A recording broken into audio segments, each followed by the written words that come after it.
Ouça agora na RCI, programa Entre Livros. Entrevistas com autores, organizadores e especialistas em livros, com foco no conteúdo da obra. Apresentação Rosimeire Salles. Olá, você ouvinte da rádio RCI, programa Entre Livros, trazendo aqui mais um livro para a gente debater. Nossa autora convidada de hoje é a Daiane Roça, ela que é graduada em Psicologia e também bacharel e licenciada em Ciências Biológicas, mestre em Ecologia de Ambientes Aquáticos Continentais. E a Daiane vai estar falando hoje sobre a obra Oportunidade de Viver. Essa obra tem o subtítulo Estudo sobre a Existência Humana e o Sentido da Vida. A Daiane, que também é autora da obra Megatrafor, ela já esteve aqui conosco algumas vezes, não é isso, Daiane? Isso mesmo, Rose. Ela é coautora dos livros Competências Parapsíquicas, Acoplamento Energético, Manual da Consciência Cobaia. E hoje, então, Daiane, primeiramente, receba aí as nossas boas-vindas. Você que está vindo aqui nessa semana comemorativa do dia 18 de outubro, se comemora o Dia do Pensamento Infantil. Olha que bacana, né? Olha que interessante. Há muitos livros, né? E no dia 20 de outubro se comemora o Dia Mundial do Poeta e o Dia Nacional da Poesia. Não está muito no escopo do nosso programa aqui, mas a gente já trouxe livro literário, né, com Eucárdio de Rosso, a gente já falou um pouco aqui sobre literatura. Mas hoje nós vamos falar sobre a oportunidade de viver. Daiane, então, vamos lá. O que você quis dizer com oportunidade de viver? Vamos dar assim, um panorama inicial para a gente contextualizar um pouquinho a sua obra e depois a gente vai entrando nos meandros das nossas curiosidades. Obrigada aí pelo convite, Rose. Agradeço aí também os ouvintes, os participantes aí do programa. Então, só para dar um panorama aí de como, né, surgiu a ideia desse livro, na verdade foi lá em 2006, tem bastante tempo, né? A gente vai ficando velha e aí que a gente vai percebendo quando faz essas contas. E, assim, foi numa época que havia muito incentivo para a gente aqui escrever o livro, a gente sabe escrever o livro, né? Aquilo todo dia alguém te abordava ou você ouvia alguém falar, escreva o livro, tal. E eu sempre encucada, vou escrever sobre o quê? Vou escrever sobre o quê? Então, não tinha uma ideia muito clara sobre o que escrever. E eu fui fazer os formações de autores. Você dava aula nesse curso, formação de autores. E aí eu estava lá fazendo esses cursos, tal, e uma das aulas é defina o tema, defina o tema. E aí eu fui para um primeiro momento para o tema do autoenfrentamento. Essa era a ideia. Mas aí vocês mesmos ali, os professores do curso, falando assim comigo, mas Daiane, está muito amplo esse tema. Você precisa delimitar mais, deixar o tema talvez para uma coisa mais específica. E aí aquela história, autor novato fica arrasado com qualquer feedback. Aí eu pensei, pô, mas que droga, não consigo nem definir um tema de um livro, né? Estou querendo escrever um livro, nem um tema consigo definir. E aí tá, daí fiquei com aquilo, né? Aquele conflito, aquilo tudo. E aí eu sei que eu fui parar lá na epígrafe, assim, na livraria aí do CAEC, né? Eu não sei nem se era epígrafe ainda, mas era a livraria. E aí eu fiquei olhando. Você também não 2009 que a epígrafe chegou. Ah, então tá. Então era anterior, né, a vocês, mas era a livraria bem aí no lugar onde vocês estão hoje.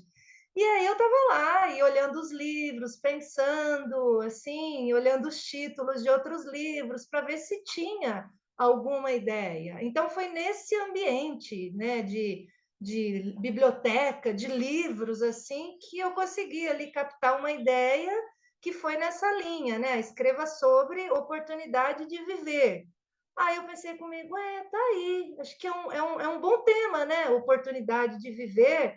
Tinha a ver com a minha profissão da época, que era a biologia, então eu estudava muito o funcionamento da vida, o que era vida, o que era vida na visão darwinista, o que era evolução dentro do processo darwinista, e estudando, começando a estudar mais dentro da conscienciologia.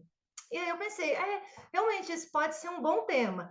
Aí eu peguei todo o meu rascunho que eu tinha feito, montado lá no curso de formação de autores, e comecei a fazer o ajuste, colocando esse tema central da oportunidade de viver. E aí foi dando liga, foi assim, ganhando forma, foi dando linearidade e uma sequência lógica que eu não conseguia dar antes. Então foi assim, Rose, em 2006, depois de uma formação de autores, depois de vivenciar um conflito, né? Não consigo nem definir um tema, que aí eu consegui chegar nesse tema aí para poder escrever. E aí, como que você começa a abordar o tema? Vamos lá, oportunidade de viver. Qual é a primeira coisa que a pessoa tem que pensar para ela valorizar essa oportunidade? Porque viver, nós estamos vivendo, né? Tá aí. Deixa a vida me levar, como diz o poeta Zeca Exato. Pagodinho, né? Mas, enfim, você está dando uma abordagem de valorização para esse viver, né? Fala um pouquinho aí sobre isso. Isso, exatamente. Aí eu fui tentar fazer análise da vida humana, da oportunidade de viver dentro da visão do paradigma da conscienciologia. Então, como é que a conscienciologia enxerga ou entende a vida humana? Qual é o significado da vida humana para nós que estudamos esses conceitos, o paradigma, né? A série de existências, né? As múltiplas existências, nós que estudamos, então, as bioenergias. Então, qual que é o significado da vida? Então, se a gente falar, eu preciso evoluir, a gente ouve todo mundo hoje falar, não é só quem está na conscienciologia, não, viver é evoluir, mas qual é, então, esse sentido de evolução para nós dentro do paradigma consciencial? Então, o meu primeiro movimento foi tentar, assim, logo no comecinho do livro, já mostrar um pouco isso, né? Qual é esse sentido da vida para nós intermissivistas? Ou seja, não seria somente uma vida vazia, sem um sentido, sem um significado. Então, aí a gente foi juntando nesse significado os conceitos, por exemplo, da programação existencial, que é a Proexis, né? Então, viver porque existe um planejamento prévio antes de se ressomar e existem tarefas para serem realizadas nessa vida. Então, a oportunidade de viver, num primeiro momento, ela reside ou ela está fundamentada nessa visão proexológica. Não é só viver, vou plantar uma árvore, escrever um livro, né, ou casar, ter filhos e acabou. Não, existe um algo a mais. Que algo a mais é esse? Para trazer um sentido diferente para a gente. Então, eu comecei o livro tentando trazer esse viés. Então, por exemplo, logo no comecinho ali, eu falo da reeducação recíproca. Então, viver é isso. A gente convive uns com os outros, nós vamos aprender uns com os outros, nós vamos, às vezes, ter, vamos dizer assim, elementos que são comuns, são convergentes com as outras pessoas, às vezes nós vamos ter nossas divergências, aí nós vamos ter que reciclar determinadas características nossas e as outras pessoas também, a gente vai se espelhar em alguns vão se espelhar na gente. Então, veja, existe um processo de reeducação aí recíproca, mas a conscienciologia ela traz uma pegada que eu acho que é de aceleração disso. Que aí vão entrar as técnicas que daqui a pouco a gente pode até falar mais, né? Mas existe uma aceleração. Que se você for pensar, né, Rose, a humanidade ela tem essa preocupação assim de pano de fundo, vou melhorar, vou me reeducar, a gente aprende com as outras pessoas. Então existe um pano de fundo assim meio basal que pega muita gente. Mas a conscienciologia ela precisa trazer um plus, um diferencial, algum componente que vai gerar alguma aceleração a mais, né? Então eu comecei o livro tentando trazer essa ideia no primeiro momento. E você fala já no início da biodiversidade. O que isso tem em relação com a oportunidade de viver? Então, você vê, é aquela história, né, Rose? O livro Bióloga. ele tem uma característica autobiográfica. Então, inevitavelmente, na época, eu estava muito à frente das coisas da biologia, eu estava dando aula, eu estava com a biologia muito fresca no meu cérebro. E eu estudava bastante essa parte da biodiversidade. Então, meio que esse capítulo, ele trata de questões que eram do meu dia a dia mesmo. Não porque elas não só por isso, e não porque elas não sejam importantes. Então, um viés é isso, né? Você tem afinidade com aquilo, aquilo está presente no seu dia a dia e vai compor ali parte do seu capítulo. Mas, por outro lado, também é o respeito aí aos diferentes níveis dos princípios conscienciais, ou os diferentes tipos de seres vivos. Então, essa visão mais ampla da oportunidade de viver, que às vezes ela não é só antropocêntrica ou só centrada no homem, mas ela assim atinge os diferentes níveis, desde as plantas, desde os animais, né, desde ali dos micro-organismos. Então, essa visão talvez mais cósmica ou mais cosmovisão em relação ao tema da oportunidade de viver. Então, acho que junta, né, a visão da conscienciologia e um pouco, vamos dizer assim, o meu dia a dia, que estava muito próximo da biologia nessa época que eu escrevi esse livro. E aí você começa a falar do processo da ressoma. Então, ok, nós estamos hoje aqui, mas para a gente estar hoje aqui, teve todo um processo, né? Pode falar um pouquinho aí sobre a ressomática? Isso, então, aí você vê, para falar de oportunidade de viver, o link foi pegar o paradigma consciencial. E o paradigma consciencial, ele vai falar que a gente não é só esse corpo, a gente não tem só uma única vida, né? Nós temos aí sequência de vidas, ou seja, são múltiplas vidas, todo o processo evolutivo ou de reeducação, ele envolve essas sequências aí de múltiplas existências. Então, tinha que mostrar para o leitor que existe alguma coisa antes dele ressomar. Ou seja, não começou agora, na vida atual, tem alguma coisa antes. Então, tem as vidas passadas, mas tem aquele período que antecede a ressoma, o renascimento dessa vida que a gente chama de vida atual. Então, a ideia foi tentar explicar um pouquinho isso, né? Então, essa fase que eu estou aqui no corpo físico, ressomada.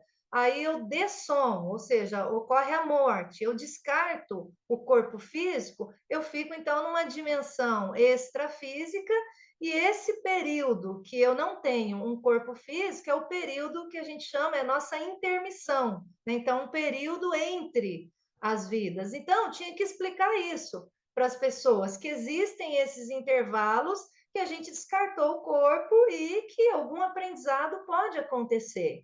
Então, chamar atenção para esses elementos. Então, dentro da intermissão, a gente linka o conceito do curso intermissivo.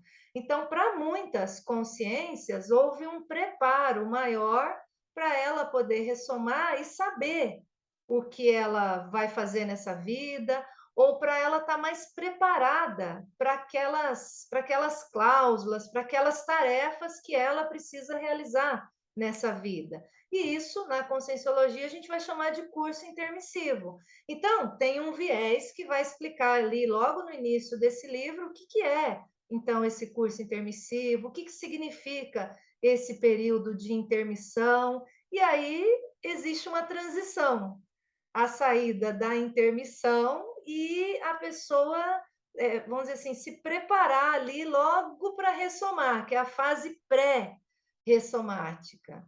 Então, são os detalhes que vão envolver esses elementos que às vezes a gente não escuta muito fora da conscienciologia. Então, quando se discute vida, se foca muito na vida atual, se esquece desses elementos, esse período extrafísico, a gente pode chamar de vida extrafísica, então é um pouco diferente o conceito, né? E o que acontece na intermissão? Então, a ideia foi explorar um pouco essas vertentes aí. E aí, uma vez inserido nessa vida, renascido, ressomado, aí vem outros desdobramentos disso, né? Que você coloca aqui, que é a questão da família, que é a questão do porão, né? Da mesologia. Então, Rose, essa pergunta é bem bacana, porque, na verdade, eu tentei fazer o link aí no livro. Por exemplo, quando a pessoa vai estudar a intermissão e o curso intermissivo, às vezes ela vai observar ou vai entender que ela escolheu a mãe, ela escolheu o pai, e ela tem um vínculo ali com aquele grupo familiar. Então, às vezes, é uma forma da pessoa entender todo o seu contexto familiar, aceitar, às vezes, certos problemas que vão ocorrer na sua família, certos dramas, e entender que, às vezes, ela tem um papel ali dentro daquele grupo, porque se houve, né, essa possibilidade dela escolher a mãe, dela escolher o pai, ela tem um vínculo forte, existe semelhança entre esses elementos da família. Então, são coisas que a gente não pode descartar. Então, existe uma razão de ser para aqueles elementos daquele grupo karma, aquele grupo, a família ali junto, vamos colocar dessa forma, estarem juntos. Às vezes são coisas, são questões que a gente precisa resolver uns com os outros. Então, aí você vai entendendo a oportunidade de viver num viés mais amplo, né? O que eu preciso resolver com a minha mãe, com o meu pai, com os meus irmãos, com os demais parentes, o que eu posso aprender com eles, né? Então, qual é o meu papel dentro desse grupo? Então, às vezes, eu vou renascer ali com um papel-chave dentro daquele grupo familiar. Então, é um entendimento mais amplo. Então, nós estamos puxando aí no livro esses vieses. Então, família, ao mesmo tempo tem que falar do corpo, não dá para falar de oportunidade de viver e a gente não mencionar os cuidados básicos com o corpo. Então, uma longevidade, né, depende de certos cuidados básicos com o soma. Então, a oportunidade de viver inclui isso. As relações ou todos os problemas, vamos colocar assim, que acontecem na fase da juventude. Então, eu lembro muito do professor Valdo falar, e às vezes a gente já ouviu muita gente da psicologia falar, né? A adolescência é um problema que tem cura. Então, a gente lembra, né, da época que a gente às vezes chegou na adolescência, que às vezes fica meio rebelde, briga com todo mundo, né? Não entende certos posicionamentos do pai, da mãe. Enfim, então é uma fase que tem cura, mas é uma fase complicada dentro da oportunidade de viver, que às vezes a gente pode ter umas decisões precipitadas que vão impactar o restante da nossa vida. Então, quanto mais tempo, mais rápido a gente souber disso e mais lúcido a gente ficar, melhor vai ser, ou mais curto vai ser esse período que a gente fica meio bobo, assim, fica um rebelde meio sem causa, vamos colocar assim, né? Então, a gente vai citando esses itens. E isso associa com esse outro capítulo, que é o porão consciencial. Então, é aquela fase, o porão é aquela fase que as nossas instintividades vêm muito à tona. E aí, às vezes, é onde a gente comete muitos excessos. Então, vou dar exemplo aí de porão. Então, às vezes, a pessoa bebe muito, né? Enche a cara, né? Ou vai para aquelas noitadas e não se cuida, não perde aquela noção de segurança, não tem noção de perigo, enfim, faz umas besteiras assim, passando um pouquinho do ponto. Então, é a fase do porão consciencial. E aí, se todo mundo olhar para trás no seu passado, vai lembrar de quando era jovem e vai lembrar, às vezes, desses excessos que cometemos. Então, isso é o que a gente chama de porão consciencial. Agora, dentro dessa visão aqui da conscienciologia, da oportunidade de viver, a gente tenta reduzir um pouco o tempo desse porão. Ou, se a gente fosse mais lúcido ainda, que a gente nem precisasse passar pela fase do porão consciencial. Então, o livro tenta mostrar o que é isso, né? Qual que é o conceito, exemplos, e aí a pessoa vai se vendo nisso. Se ela é jovem, nem chegou nessa idade, mas está lendo o livro, isso pode ser usado como uma profilaxia para ela não cometer esses excessos. Ok, estamos então conversando aqui com a autora Daiane Roça. Oportunidade de Viver é a obra dela. A gente vai agora chamar os nossos patrocinadores e retornaremos em um minutinho. Programa Entre Livros. Apresentação: Rosimeire Salles.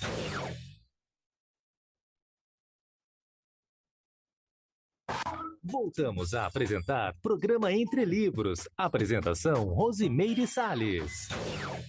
Você já refletiu sobre a oportunidade de viver?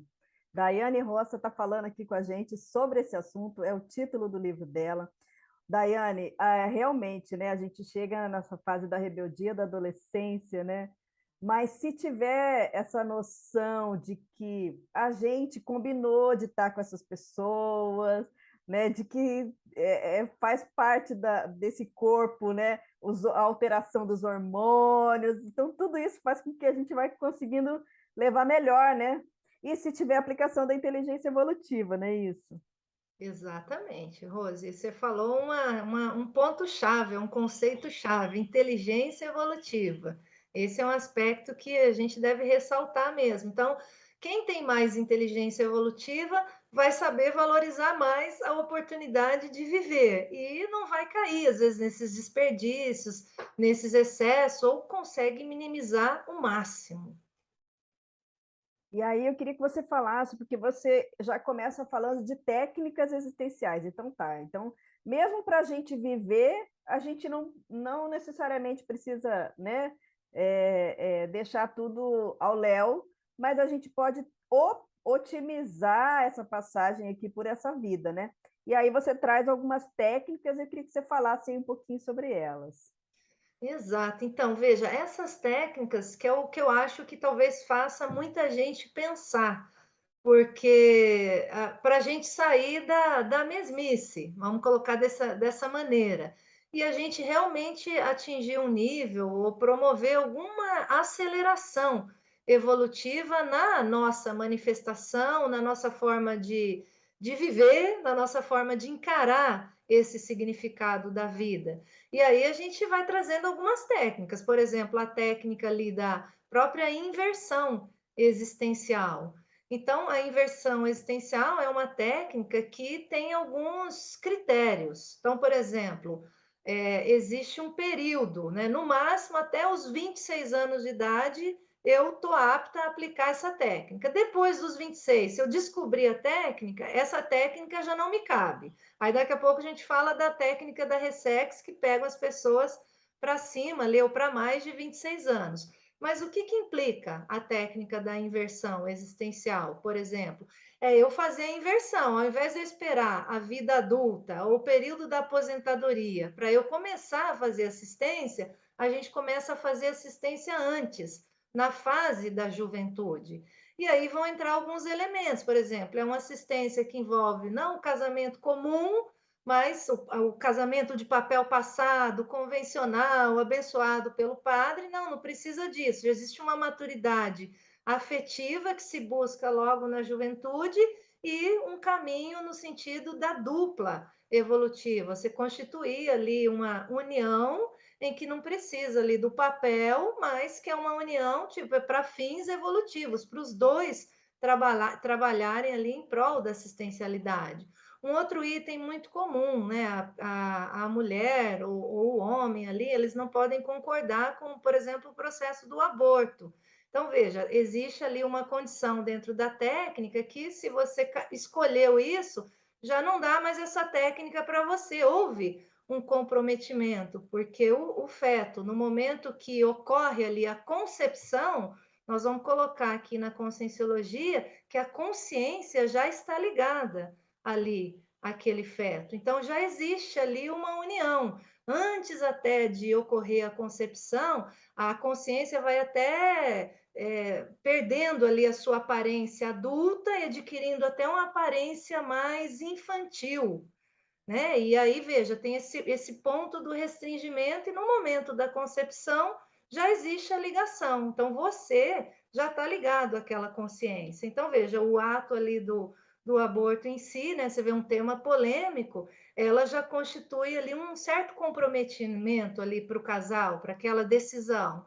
E possivelmente talvez tenha alguma coisa para recompor nesse sentido. Então, para a técnica não pode ter isso, né? E outros elementos. Mas veja, existem algumas coisas, alguns critérios que precisa se atender para o indivíduo estar apto para aplicar uma técnica evolutiva dessa. Então, não é uma coisa tão simples, qualquer um. Por exemplo, se tiver um envolvimento muito sério com drogas, também já não se aplica a técnica da INVEX. A pessoa pode aplicar outra, então ela abre mão disso e aí ela vai para uma outra, que é a técnica da Ressexes. Então, a gente está colocando uma seriedade para a oportunidade de viver. Então, não é para viver de qualquer jeito, né? Ou assim, sem técnica, deixa a vida me levar, deixa eu ver aí o que a turma, né, da mídia está dizendo que é moda, que é legal, e eu vou seguir isso. Não, existe uma tecnicidade e aquela premissa.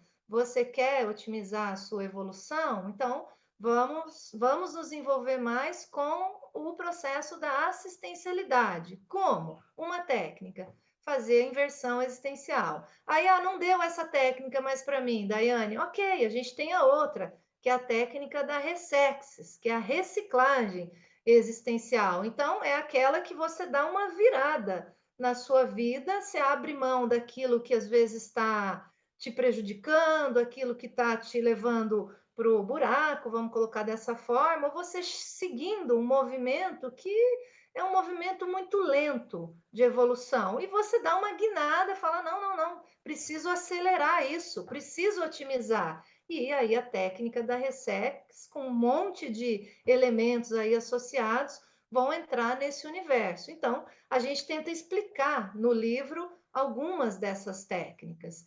E tem uma, Rose, que eu acho que cabe para os dois níveis, que é a Recim, que é a técnica da reciclagem intraconsciencial. Essa aí eu acho que é o nosso suprassumo em termos de oportunidade de viver. Por quê? Porque é aquela que envolve a reciclagem mais íntima da nossa forma de pensar ou de pensionizar mais íntima. Então, fazer esse tipo de mudança envolve um investimento grande na nossa forma de se comportar, na nossa forma de se manifestar, e não é algo que a gente faz num passe de mágica. Às vezes a gente vai fazendo força, ralando anos para conseguir fazer essa tal dessa dessa reciclagem mais íntima. Mas se a gente conseguir, a gente entra nessa bússola de conseguir fazer mesmo mais assistência, de conseguir ter essa visão mais ampla em termos da oportunidade de viver. E eu acho que isso também alinha mais a todos nós a essas tarefas da Proexis. Então, você vê que os conceitos a gente pode tratar isoladamente, mas eles estão todos muito interligados nessa lógica da oportunidade de viver. E a pessoa, se ela tem essa motivação para se reciclar o tempo todo, a vida nunca vai ser a mesma para ela, né? É um movimento constante de autossuperação, de autoenfrentamento. Você vai lá ver as suas dificuldades, aí você vem, aprofunda, muda aquilo. Aí você acha que você mudou, aí acontece alguma coisa que aí você vê, pô, mas eu tô igual. É, é bem isso, não é? A gente às vezes subestima a força que a gente precisa fazer e o nível de priorização que a gente precisa fazer para colocar em prática certas mudanças. Eu até entendo que no começo, quando a gente é meio jejuno, né, para estudar a conscienciologia e até entender como é que funciona na prática a evolução, a gente, né, acha que isso vai acontecer num passe de mágica. Mas o bom da gente envelhecer é que você consegue olhar para trás, ver os investimentos que às vezes a gente foi fazendo aí ao longo do tempo, os pequenos resultados que a gente já foi colhendo e às vezes aquilo que você vê que patina. Você fala, pô, devo ter isso há milhares de anos, ou milhares de vidas, devo ter realmente esse trafar, né, esse defeito, esse traço fardo, que por mais que eu invista nessa vida, a coisa se arrasta, né? Igual você falou, você parece que está fazendo tudo certo, aí acontece um negocinho, você vai lá, pisa na bola. Oh, gente, mas não é possível. Então, veja, o processo de evolução não é uma coisa simples e nós estamos aí enfrentando, né, Rose? Eu acho que essa é a grande vantagem, pelo menos a gente tenta. É melhor do que nem tentar, né? E é interessante você olhar para as pessoas e você ver o quanto que elas mudaram, né? ao mesmo tempo você olhar para as pessoas e falar assim, gente, mas parece que a pessoa não saiu do lugar, né? Porque para Exatamente. cada um o ritmo é diferente, né? De mudança, de reciclagem, né? Isso. E você vê, isso aí é legal a gente também quando a gente estuda família. Quem entra mais nesse universo, não, eu quero mudar, eu quero participar disso, dessa reeducação recíproca, eu quero investir mais nisso. Você vê que algumas, por mais que seja difícil, alguma modificação vai acontecer. E quando você olha para a família, às vezes passou ali 20, 30 anos, e muita gente está ali igual, né? Aí você começa a dar mais valor nessas técnicas de autoenfrentamento, nessas técnicas que vão gerar alguma reciclagem. Aí parece que a ficha cai, né? Você vê a força disso, porque quando a gente está no meio do caminho, a gente não enxerga muito o quanto a gente mudou, mas quando a gente dá uns passos para frente e olha para trás e olha o entorno com quem a gente convive, aí fica mais explícito. Aí é bacana. E o exemplo também arrasta, né? Às vezes a pessoa ela não muda, não quer mudar, mas todo mundo em volta acaba mudando e daqui a pouco a pessoa ela vai fazendo um movimento, né? Então também é interessante isso, né? Mas E é você mais agradável, né, Rose? Você olhar para você e pensar assim, poxa, ainda bem que, né, eu já não sou mais daquele jeito, que eu já melhorei uns percentuais. Chega a dar um alívio na gente. Eu falo que essa é a melhor sensação de felicidade. Você ter ali aquela certeza íntima, nossa, como eu estou melhor nisso? Nossa, como eu consegui superar essa parte? Nossa, como isso antes me atingia 90%, agora só me atinge 50%. Então, você vai dando valor, às vezes, a essas gradações e você tem realmente uma sensação de felicidade mais genuína. agora você traz aqui um aspecto não muito positivo dessa abordagem que são alguns antagonismos à vida, você chama assim, né? Que é antissomática, depressão, interiorose. Vamos entrando um pouquinho nessa seara? Vamos, a gente não pode falar só da coisa bonita, né? Então, veja, falar de oportunidade de viver, ao mesmo tempo, é a gente ter realismo perante as adversidades que a vida nos coloca. Então, todos nós, em algum nível, vamos ter que enfrentar isso, seja às vezes quando a gente é mais novo, quando a gente está ali na adultidade, ou quando a gente está mais velho. Então, em algum momento, nós vamos ter que enfrentar essas adversidades. E existem algumas que são talvez mais abordadas, mas ou que talvez elas influenciem mais diretamente nessa condição da pessoa não dar valor à vida humana, ela desperdiçar a oportunidade que ela tem da vida atual ou da ressoma. Então aí a gente vai trazer isso, por exemplo, lá no capítulo que chama Antissomática, tem uma listagem ali de vários exemplos que vão mostrar situações em que a pessoa ela dá essa banalizada aí na vida humana e mostra que ela não está nem aí e, tipo, se aconteceu alguma coisa, aconteceu. Por exemplo, muito comum, tem gente que gosta, né? Por exemplo, pular ali de paraquedas. Veja, é um esporte de alto risco. Então, uma pessoa pode escolher fazer isso? Ela pode, é o direito dela, é a liberdade dela.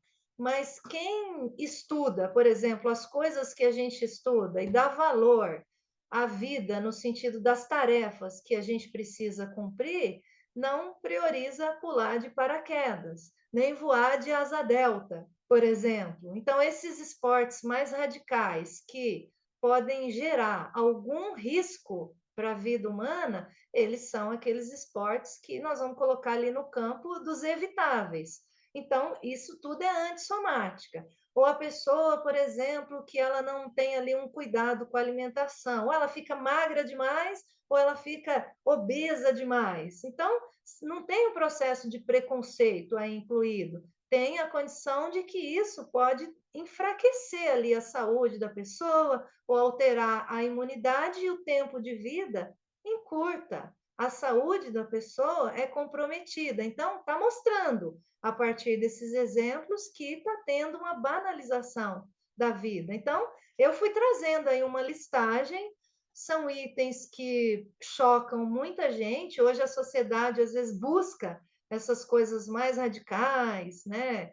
Esses elementos que às vezes são puro modismos, mas que eles comprometem a qualidade do soma, tá bom? Então aí a gente fala de todos, tá? Desde ali do abuso de drogas, abuso de substâncias, a esses radicalismos aí de certos esportes, que pode ser que não aconteça nada, mas por que arriscar? Né? Então, só arrisca quem não tem um comprometimento com o processo evolutivo. Quem tem já abre mão disso, isso não é importante. Né? E o... Outro aspecto, Rose, desculpa, pode falar. Pode falar você. Não, então, outro aspecto é a depressão, né? Então, veja, tem a depressão que tem o viés ali, às vezes, que é biológico, às vezes tem uma mudança hormonal da nossa parte, vai acontecer ali uma depressão, às vezes a gente vai passar por uma situação ali de perda mesmo do ente querido, a gente vai entrar num processo de depressão. Então, veja, esse é um processo muito estudado dentro da medicina, da psicologia. E a gente não pode banalizar isso, porque nesse momento a gente perde a vontade de viver, a gente perde a alegria de viver. E se a gente não prestar atenção, não cuidar, não buscar ali o tratamento adequado, a gente pode sucumbir àquilo e pode chegar até num nível mais grave, que às vezes são as tentativas de suicídio, ou até o suicídio em si. Então, é um aspecto muito sério, muito comum na humanidade, muita gente não dá atenção a isso, e às vezes a pessoa ela vai perdendo anos da sua vida em função da depressão. Ela perde a alegria de viver, ela deixa de fazer as tarefas que às vezes ela mesma planejou, porque aquilo vai tomando uma proporção maior. Então, precisa buscar ajuda, buscar tratamento para fazer o movimento e sair disso. Então, é um aspecto que eu quis chamar a atenção. Aí, Rose, é um outro aspecto também biográfico. Na minha família tem N casos de processos de depressão, N situações. Então, eu precisava também abordar esse tema também profilaticamente. Para mim, a gente precisa estar preparado para tudo, mas ao mesmo tempo para poder escrever e estudar e saber conversar com as pessoas que às vezes estão entrando num quadro desse. Então, como é que você ajuda a pessoa se nem sequer você estudou aquilo? Né? Então, eu também quis dar atenção para esse tópico na obra, pensando nisso, né? Não, isso é muito sério, né? A gente tem instituição aí nacional, que é o Centro de Valorização à Vida, né? Que atua nessa área, né? A pessoa, às vezes, ela pede socorro, né? Isso. Porque, às vezes, ela não consegue sozinha superar, levantar, né? Ah, levanta, sacode a poeira. Não, a gente, às vezes, precisa de ajuda, né? E Sim, sim. você colocou no mesmo bojo como antagonismo da vida a interiorose. Por quê? Ah, Rose, autobiografia. O livro ele fala da oportunidade de viver, mas né, a gente não escapa disso. Então, eu nasci numa cidade muito pequena, uma cidade que chama Goiuerê. Na época, quando eu nasci, tinha 26 mil habitantes. Então, assim, nada contra, mas assim, existe uma mentalidade que é mais interiorona, interiorose, né? Ou da interiorose na cidade pequena. Então, assim, a cabeça que os meus pais tinham era que eu ia, então, me casar, na hora que eu completasse a idade certa para isso, que eu iria morar pertinho deles e que eu iria trabalhar por ali, assim, tudo muito junto. Né? Então, o mundo para eles era a cidade de Goiorê. E durante muito tempo, o mundo para mim era aquela cidade de 26 mil habitantes. E depois que você sai, você começa a ter o choque de ir para uma cidade maior. Então, eu ia para uma cidade de 300 mil. Pô, não é nada perto de uma megalópole. Já dava um choque. E aí, o que eu vi? Eu via que eu não sabia nem me comportar. numa cidade grande? Porque na pequena eu fazia tudo ali de carro com os meus pais ou de bicicleta, não tinha nem semáforo na época que eu era pequena, e aí eu ia para uma cidade maior, aquilo, tipo, né, era como se fosse um bichinho do mato numa cidade maior. Então havia, na época não tinha, assim, ó, vamos deixar bem claro, na época que eu nasci nessa cidade pequena, não tinha internet igual hoje tem. Eu fui aprender a mexer com computador, eu tinha 20 anos de idade, não tinha Google, não tinha YouTube, não tinha Facebook, não tinha. Então, você não conseguia ver o mundo além daquela cidade. E o que a gente tinha eram as TVs que pegavam na cidade. Então, se pegassem determinadas TVs, era assim que você aprendia o mundo, era assim que se construía a cabeça. Então, essa interiorose, durante muito tempo, ela tomou conta da minha manifestação. E eu tive que fazer um movimento forte de reciclagem nesse sentido para aprender a pensar grande, para pensar além daquele universo que eu vivi. Eu sei que hoje é diferente em função da internet, mas naquela época isso deu um impacto muito grande. E eu acho que para muitos ainda tem. Então eu achei que eu devia escrever sobre isso, porque eu tinha ali algum nível de autoridade moral para mostrar como é que dá para sair, o impacto disso e como é que dá para reciclar essa Entre condição. aspas, né? Viver fora dali, né? Seria. Exatamente. Bom, a gente está então falando aqui sobre a oportunidade de viver. Nós vamos agora chamar os nossos comerciais, um pequeno intervalo e nós já retornaremos. Programa Entre Livros. Apresentação Rosimeire Sales.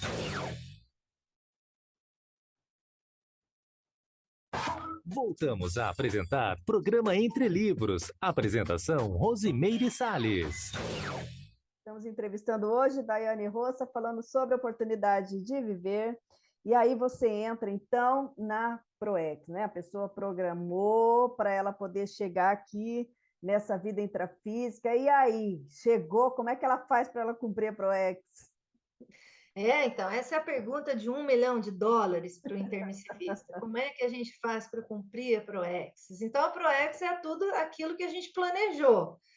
O problema é que quando a gente ressoma, né, a gente planejou antes de renascer, e o problema é quando a gente ressoma, a gente passa por um restringimento e a tendência é que a gente esqueça o que a gente planejou para a gente mesmo. Aí é que mora a nossa dificuldade.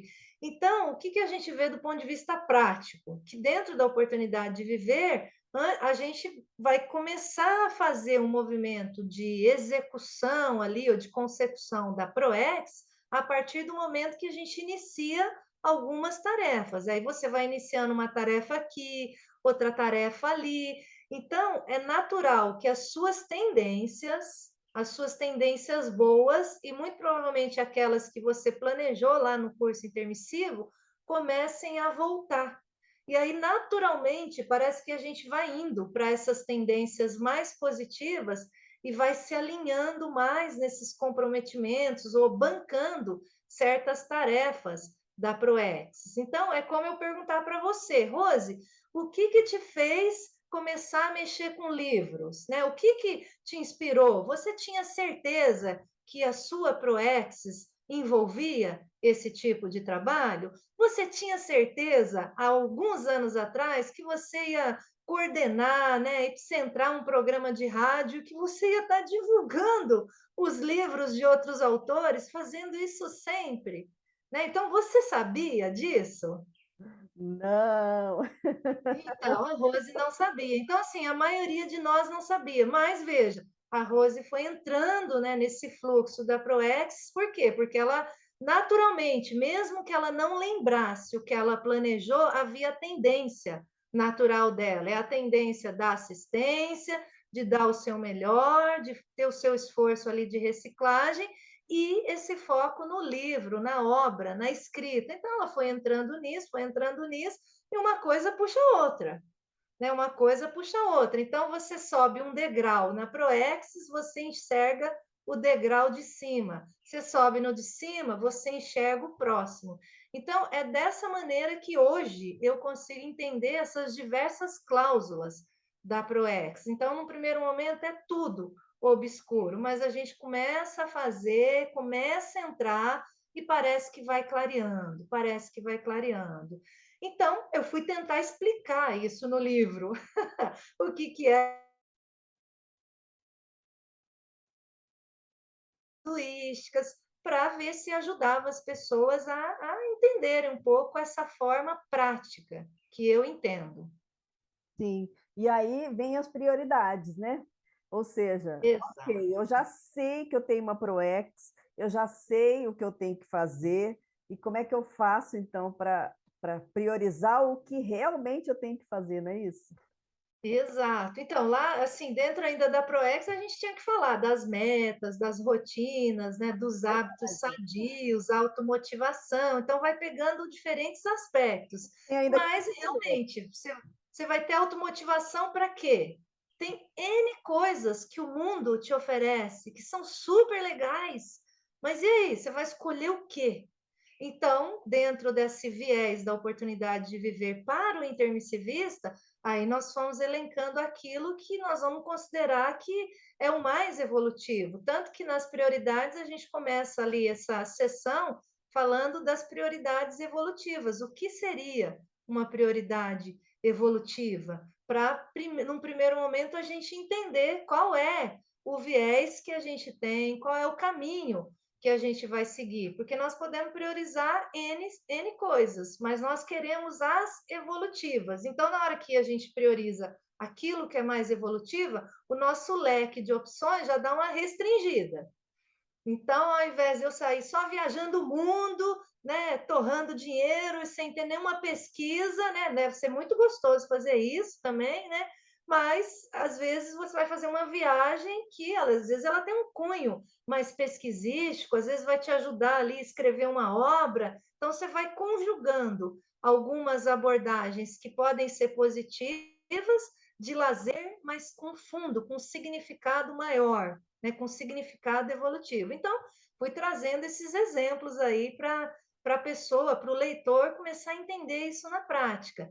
E aí tem um item ali que ajuda, por exemplo, a priorização das amizades evolutivas. Então, a gente não é ninguém sem as nossas amizades. Vamos colocar dessa forma, sem as nossas relações pessoais.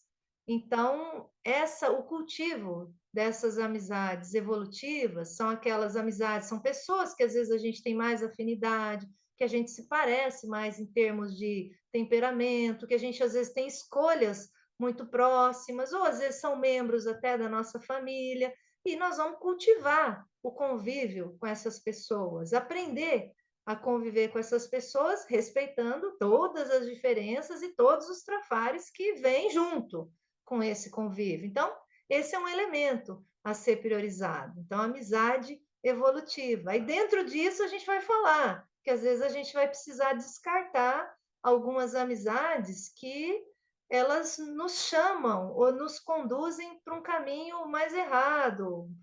Não sei, assim, de um jeito bem didático, né? Eu tenho um amigo que quer que eu escreva e o outro quer que eu vá para o bar beber, encher a cara, né?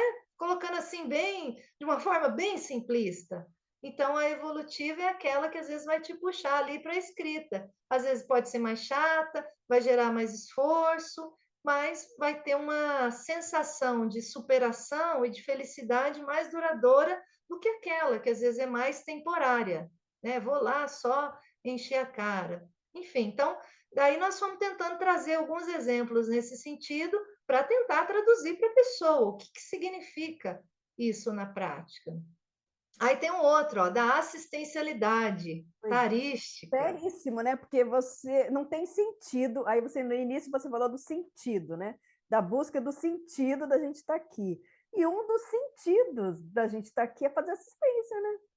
Exatamente. Então, o que é isso na prática? Então, eu tentei escrever isso da maneira que eu entendia na época, o significado, a definição que eu dava, os exemplos, para tentar traduzir. Então, no primeiro momento, aquilo ajuda a me fixar nesse caminho. Olha, é isso aqui que eu quero. Para mim, viver é isso, esse é o caminho que eu quero seguir. Tá? Então, assim, vida para mim é assim. E você vai dando um significado nesse sentido. Então, não adianta só a gente ter bem-estar, só a gente ter felicidade, se ao nosso redor as pessoas não têm, se ao nosso redor elas não estão conseguindo.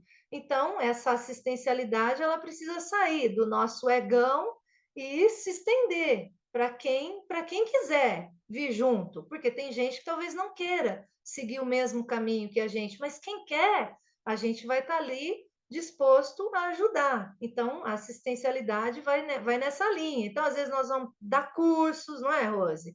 A Rose vem aqui cuidar desse programa. Então, veja, esse é um processo de assistência. Então, ela está ali no esforço dela, semanal, ajudando os autores a divulgar, ajudando os ouvintes que vão, às vezes, se interessar por esse tema. Então, veja, isso é um movimento de assistencialidade. E trazendo um tema que é um tema que mexe com as pessoas, é um tema que faz pensar, é um tema que faz refletir. Não é um tema do oba-oba somente. Existe ali um caldo, tem um fundamento, tem uma pegada evolutiva. Então, essa é a assistencialidade tarística que a gente vai destacar, é inevitável, né, na oportunidade de viver.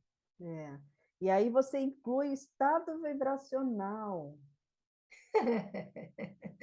Tinha que lembrar da parte energética. Ou seja, não é só o corpo físico, não adianta nada a gente vir aqui e ficar só preocupado em malhar, né? Exatamente, tinha que falar da projetabilidade, ou seja, a Habilidade. experiência fora do corpo, que vai provar para a pessoa que ela não é só esse corpo, né? Que o corpo físico, ela pode sair do corpo e ter as experiências dela extrasensoriais, então tinha que falar disso, e tinha que puxar para essa parte energética mesmo, por exemplo, o estado vibracional, que é você atingir ali, você comandar as próprias energias que todo mundo tem, você fazer o comando das suas energias pela sua vontade e fazer com que essas energias atinjam ali um nível de vibração que você pode limpar. Você se limpa, vamos colocar assim. Então, às vezes, você conversou ali com alguém, a pessoa estava jururu, estava mal, e ela, né, fez fofoca, fez um monte de coisa, e aí você acumula aquilo na sua cabeça, nas suas energias. E o estado vibracional, essa vibração máxima aí de energias,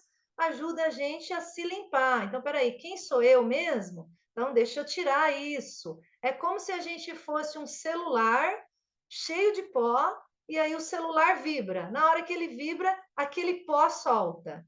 Então, esse é o efeito do estado vibracional. A gente vibra as nossas energias e aquelas energias que são, às vezes, negativas, que estão gravitando ali junto com a gente, elas vão soltando, elas vão soltando. Na hora que isso acontece, a gente começa a pensar melhor, a gente começa a raciocinar melhor. E aí, às vezes, a gente volta para o nosso prumo. Espera, meu processo é de assistência. Então, a gente se apruma para aquilo que a gente, né, se define ou decide seguir, a bússola. Então, o estado vibracional ele tem esse efeito, entre outros efeitos. É. E aí você vem para a dessomática, ou seja, ok, vai chegar uma hora que esse corpo aqui Não vai aguentar. não. Exatamente. Então, é aquela história, tinha que dar uma linha lógica para o livro. Você dá a visão da vida, mas aí você vai mostrando alguns detalhes da vida, mas chega aquele ponto que nós vamos precisar encarar isso, a fase da dessoma. Então, é aquele momento que a gente descarta o corpo físico e a gente volta para outra dimensão, que é a dimensão extrafísica. Então, isso é abordado tanto do ponto de vista nosso, a gente estudar, a gente aprender, a gente entender isso para, no momento que nós formos passar pela dessoma, a gente conseguir ter um pouquinho mais de lucidez, comparado a outras dessomas em outras existências, porque talvez agora a gente consiga estudar mais sobre esse assunto, mais sobre esse tema. Então, a gente faz isso e escreve para fixar essa informação, entender e, de alguma maneira, se preparar para esse momento. Então, esse é um viés. Mas, ao mesmo tempo, a gente não banalizar todo o processo que envolve a dessoma, que é o desapego ali, que às vezes é inevitável a gente fazer, mas é aquela fase que a gente vai sentir a perda do ente querido. Veja, isso é do processo biológico, você está ligada ali à pessoa, você sente ali aquele também, além do amor que é energético, você também sente ali a falta da presença física daquela pessoa. Então, a gente estuda para a gente poder se preparar para isso e ter força e saber conduzir da melhor forma possível. Mas ciente, né, Rose? Não é nenhum momento fácil e a gente, né, não vai bater palmas. Ah, dessoma, todo mundo dessoma. Não, não, não, negativo. Não é bem assim que as coisas funcionam. A gente precisa ter respeito por essa fase, uma fase difícil. E é uma fase que é a hora que a gente chega lá do outro lado e a gente vai assim, aproveitou a oportunidade que você teve de viver? Exatamente. Então, é uma fase que você, depois que ela acontece, a fase da dessoma, você vai voltar para o extrafísico e você vai se deparar com tudo aquilo que você priorizou na vida humana, você vai se deparar com as suas escolhas, aquilo que você convidado, enfim, então a gente vai se deparar com tudo isso e vai fazer aquele grande balanço. Então, todo o nosso movimento é para a gente começar a fazer esses pequenos balanços de agora, para que esse choque lá da dessoma ele não seja tão radical, que a gente não chegue lá e fala, pô, não vi isso, não pensei, ninguém me falou. Então, a gente vai tentando fazer a profilaxia também. Quando a gente estuda isso, ó, vai chegar. E chega, né, Rose? Eu lembro de quando eu tinha, sei lá, 3 anos de idade. Eu já estou com 47. Daqui a pouco eu estou chegando nos 60, né? Já pego a vaga do idoso, né? E por aí vai. Então, passa assim, passa muito rápido. É verdade. E o nosso tempo também passa muito rápido. A gente está aqui com 2 minutinhos para terminar. Eu queria ver se tem alguma coisa que você acha assim, que é muito importante, que a gente acabou não abordando, alguma coisa que você queira deixar aí de mensagem para o pessoal.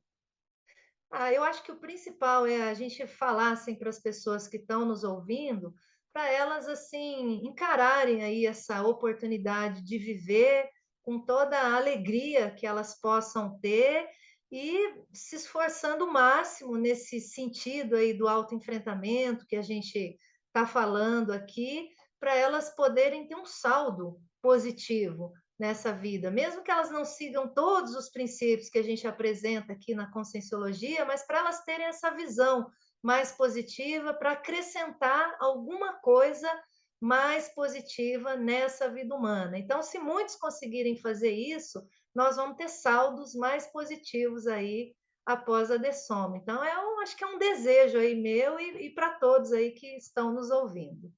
E nós agradecemos, então, a oportunidade de estar com você hoje. Agradecemos também a você que esteve aí nos acompanhando. Então, Daiane, muito obrigada pela sua participação. A gente espera, então, por vocês semana que vem, pessoal, aqui na RCI, às 9 da manhã. Obrigadão, Rose. Um abraço a todos. Você acabou de ouvir Programa Entre Livros, com Rosimeire Salles, aqui na RCI.